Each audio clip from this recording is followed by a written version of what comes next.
All right, welcome back, guys, to the OlimoLeague. The best of 5 continues. Don't forget, there is Impact versus Supernova after this. We got a lot of good games still ahead of us. This is the September finals, the second finals ever of this community-run, awesomely organized Korean weekly tournament. Again, props go to OlimoLeague from Axiom, who's been running and organizing all of this. I'm Rifkin Castor tonight with Zombie Grub, and surprise, it's Nathanius. But let's get these players introed up. Spawning in the top right corner of the map. Teamless, green, but up 1, it's Journey. In the bottom left as the Red Terran, it's MVP's center. I think for intros, I'm just gonna be like, yo, awkward it up. Just whoever goes for it first, great. I tried to make it not awkward. I was, I just swooped in there. Is it you? Is okay. I mean, I was just gonna be like, let's see how long it takes until someone does it. Oh, I was going by the whole well, it was me and Nathanius, then you and Nathanius, so now it's me and Rifkin again. See, these are the things that people don't understand, like the difficulties of online commentary, is that you can't like see the person next to you and be like, wave your hand and be like, okay, intro now. Yeah. Just don't know.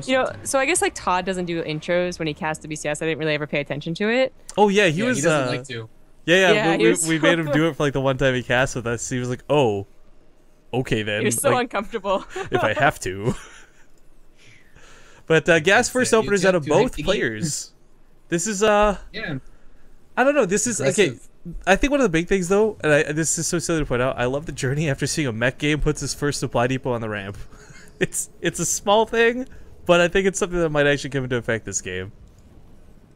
Yeah, it's I think when you look at the style that he picked, that we saw on the last map from like center, it's cool, but it's not that easy to do. Like it's I really liked everything about about the play that we saw out of Journey. Like it just was all over the map, like pretty much every point of the game. But this is also a much more condensed map, so that's assuming that we see the same matchup, I guess, right? Because both players could easily go bio, or maybe Journey goes mech. The only thing to know is he's doing the same opening, like he's going to the Marine and to the Reaper like he did last game, at least Journey. I feel like mech is a lot rarer to see because it is a little more frustrating to play. Like if you get up to the ultimate composition, where you're kind of almost a Protoss level death ball, like you're good to go, but that doesn't really happen that often, so it's a lot harder to get to that point. And on top of that, mech didn't become, I mean, still in context of how long StarCraft 2's been out, mech wasn't really viable in TVT for like a long time, not at least anything on a pro level. So we still see like this awkward, like, okay, sometimes I'll play mech, but I'm more comfortable with bio. I think MMA is a good example of that. But, yeah, center, as you point out, could very well just play bio this game instead of mech entirely.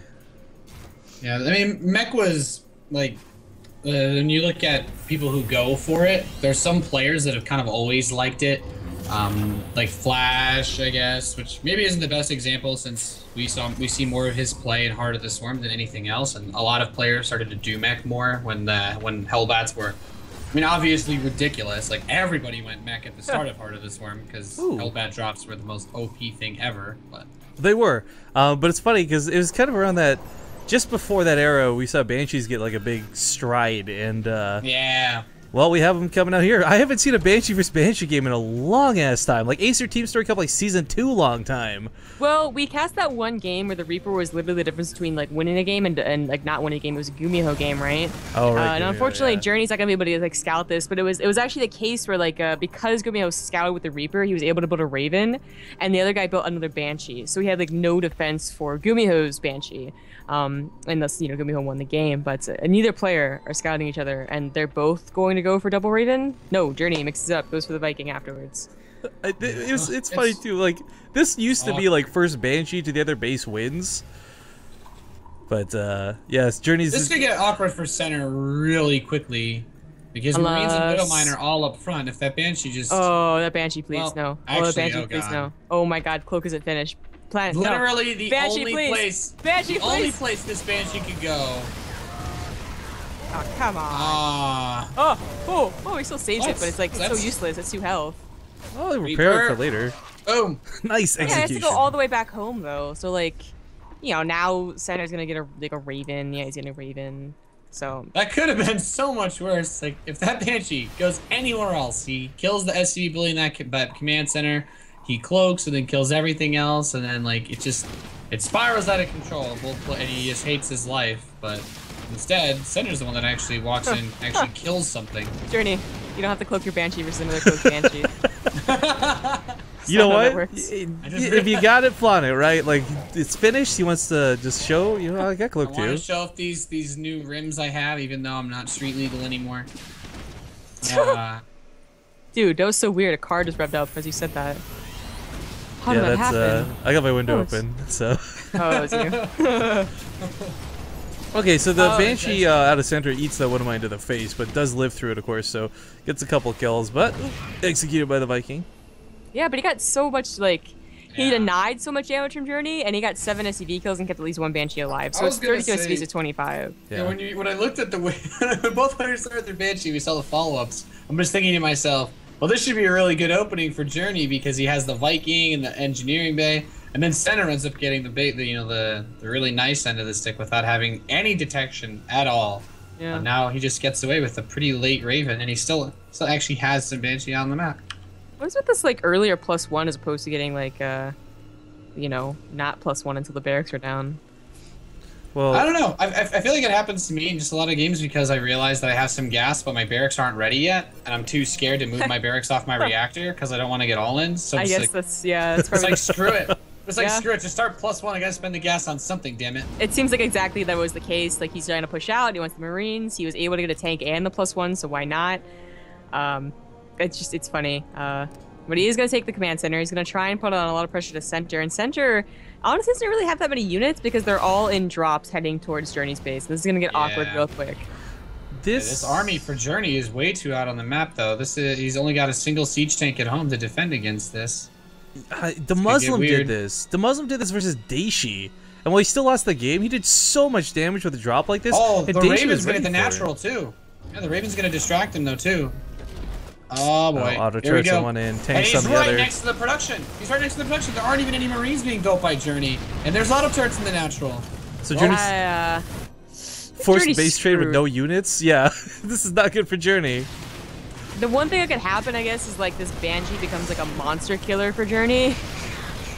They could just do that without being, you know, without having like any health whatsoever. Well, it's really smart for Center to just pull everything in his main because he realizes that obviously he's mining more than his opponent right now, so there's no need to try to defend both expansions. You just hold on and point defense like that. Like, gives me the auto turrets are quite nice. That Banshee does get a few critical kills, but he has production. He can actually build units. So Center's able to win because of that. Building units is a very important ability to have. That's a great drop too. I mean, even if Journey was like in position for that, that's a really tough drop to deal with, just in general. Yeah, it's so cool because usually you want to keep the tank in between your bases, but that Raven comes closer, and I'm not entirely sure what provoked Journey to move his only tank and few Marines down the ramp rather than keeping them on the ramp, because having a little bit faster response time before those tank siege might have allowed him to just pull his SCVs and overwhelm, but in this case, it just kind of screwed him because the tanks were able to siege, and then he had to deal with auto turrets at the same time. And it just forces you into, well, gotta move my only units out on the map, and then you die. Yeah.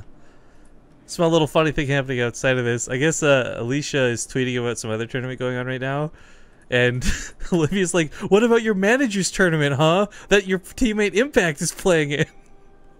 And it's just like busted. Yeah, True streaming right now, so. Yeah, True taking a place up in the Axiom House is so random, but I kind of like it. That house has got personality, like, out the wazoo. But, yeah, so losers pick out of Deadwing, King Sejong, and Foxtrot for Journey at this point. Tying it up 1-1. What do you guys think? What map before it gets picked? We've got Overgrowth and merry-go-round, so, King Sejong. Yeah, King Sejong is generally liked. I mean, I guess it's best of 5. Did they do vetoes, or is it only loser pick? Yeah, each round has a set start map, and then it's loser's pick. Oh, okay, so if there's no vetoes, then it could get interesting. Yeah, I think King Sejong makes the most sense. I'm hoping it's Deadwing. Oh, is it Deadwing? Oh, it is Deadwing. Oh, nice. You want it? Yes. Oh, boy. I love Deadwing maps. Oh, boy. Deadwing, the first time I ever played Deadwing, it was like... it was like they like secretly told us about this next season's maps before they like announced them, and they're like, we want you to test it on it. We want you to play TVT because we think there's something weird about it. I didn't quite understand what they wanted me to test, and then I played on it. The guy like rushed the tank, and it was incredibly frustrating. I hate TVT on this map. I've had it vetoed since the season started. Well,